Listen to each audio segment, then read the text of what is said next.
స్వర్గంలో మనం కొత్త పేర్లు పొందుతామా?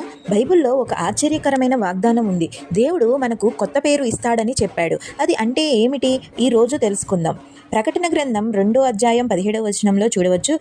విజయనికి నేను ఒక తెల్ల రాయి ఇస్తాను, దాని మీద కొత్త పేరు రాయబడి ఉంటుంది. ఆ పేరు దానిని పొందినవాడు తప్ప వేరొకడికి తెలియదు.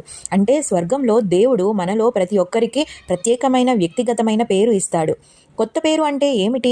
ఇది కేవలం పిలవడానికి ఒక పేరు కాదు. అది మన కొత్త వ్యక్తిత్వం, కొత్త స్థానం, దేవునితో కొత్త సంబంధం అని అర్థం. భూమిలో మనకు పాపం, బలహీనతలతో ఉన్న గుర్తింపులు ఉంటాయి. కానీ స్వర్గంలో దేవుడు మనకు పాపరహితమైన నిత్యమైన కొత్త గుర్తింపు ఇస్తాడు.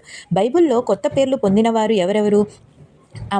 అబ్రహాము దేవుడు కొత్త పిలుపు ఇచ్చినప్పుడు పేరు మార్చాడు. యాకోబు, ఇశ్రాయేలు దేవునితో పోరాడి విజయం సాధించినప్పుడు ఇచ్చారు. సీమోను, పేతురు యేసు ఇచ్చిన కొత్త పేరు పేతురు. ఇదే విధంగా దేవుడు స్వర్గంలో ప్రతి విశ్వాసికి కొత్త పేరు ఇస్తాడు. కొత్త పేర్లలో అర్థం, అది ఒక విజయ చిహ్నం, అది ఒక వ్యక్తిగత బహుమతి. ఆ పేరు దేవుడు మరియు ఆ వ్యక్తి మధ్య మాత్రమే తెలిసిన రహస్యం. అది మన శాశ్వతమైన గుర్తింపు. ఇక పాపం, దుఃఖం, బలహీనతలు మనలో లేవు. అవును, స్వర్గంలో మనకు కొత్త పేర్లు లభిస్తాయి. అది ఒక ప్రత్యేకమైన పేరు, దేవుడు మాత్రమే మనకు ఇచ్చే బహుమతి. ఆ కొత్త పేరు మన విజయం, కొత్త జీవితం, దేవునితో నిత్యమైన సంబంధంను సూచిస్తుంది.